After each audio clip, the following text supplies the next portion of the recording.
All processes running in the system run in memory, and a portion of that memory is reserved to hold temporary data used by that process. When we store our data in there, the data we use in that space is stored in something called a variable. So a variable is simply a piece of data that has a name, so that we can refer to it by name to retrieve the value. Variables can hold any data as their value. Normally, we put text data in them, also known as strings, a string simply being a series of characters. Variables can be created on the bash command line by typing a name with an equal sign and then some string of text to put in that variable. It's really important not to leave any spaces around the equal sign. If you put a space before the equal sign, it will think the variable name is actually a command name. The text to be assigned needs to be a single token or word on the command line. So if the data you want to put in needs to have spaces in it or is arbitrary, you need to put quotes around it to turn off those special characters. To create the variable myvar and give it a value of 3, we type myvar equals 3. If I wanted to change the value in there, I can do that by simply assigning something else to it. This will put the string red in there.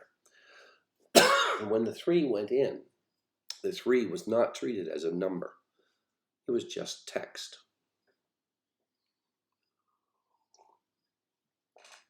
If I put an assignment statement like this,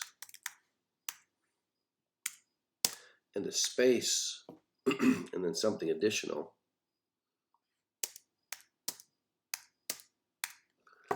what will happen is bash will assign A into myvar, but not in the current shell process.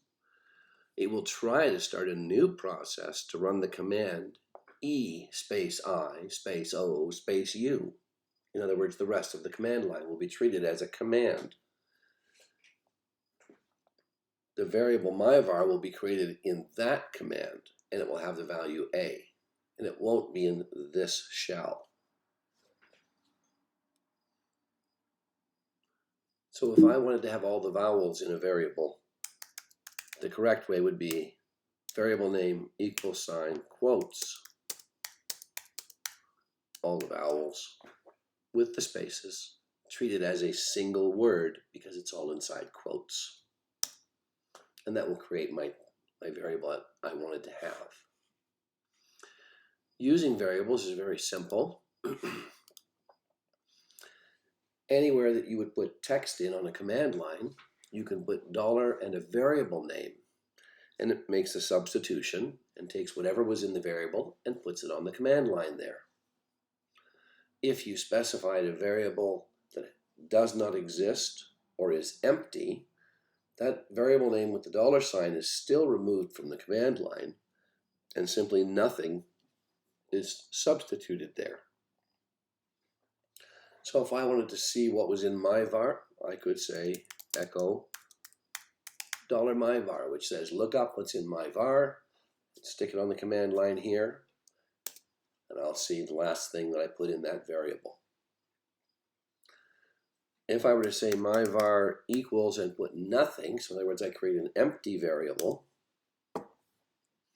when I list out what's in myvar, it's not an error, it's just empty. There's nothing in it. It's not actually a problem. But you do need to take care that you don't try to use empty variables for things like adding and subtracting in your scripts. Variable names should be composed of numbers and letters and potentially the underscore character. Don't use other characters in your variable names. If you really want to, or you have a special situation like working with array variables, you can do it. You put curly braces around the variable name. The curly braces get removed along with the variable name when the substitution happens. It simply lets bash know where the variable name begins and ends. So if I wanted, I could say echo dollar curly brace, variables close curly brace.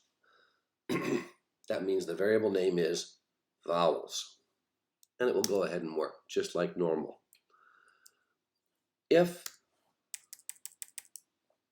I wanted to use a variable name of just vowel and put an S on the end of whatever came out of the variable, I would do it like this, which means look up a variable named vowel, and whatever came out, put it on the command line here, and then add that S onto the end. What is that useful for?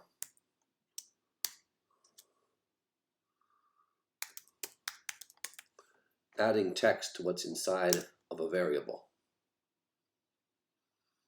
Also for using different characters in variable names. Some characters are special to bash that you put in a variable name and cause it to interpret the variable name differently. For example, if I wanted to know how many characters were in the vowels variable's data, instead of asking for the content, I would put a number sign in front of the variable name inside of curly braces.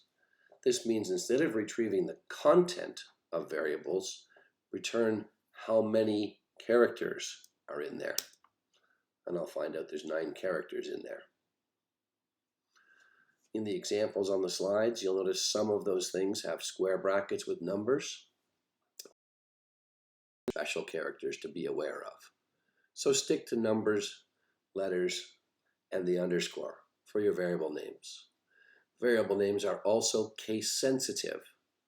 A variable name that's all capitals, PATH, is not the same variable as one that's lowercase, PATH, or mixed case. They're all different. Variables can be used in your commands. I could create a variable with one number,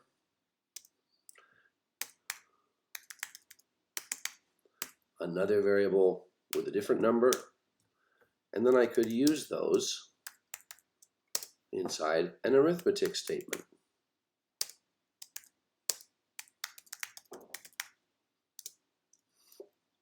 Note that inside an arithmetic statement, as was discussed when arithmetic was covered, since everything inside the dollar double parentheses is interpreted to be arithmetic, anytime we find letters in there, bash assumes those are variable names and looks up the values of the variables. And go ahead and does the math. Except inside of dollar double parentheses, to retrieve the value of a variable, we need that dollar sign in front of it. Dollar signs work inside of double quotes.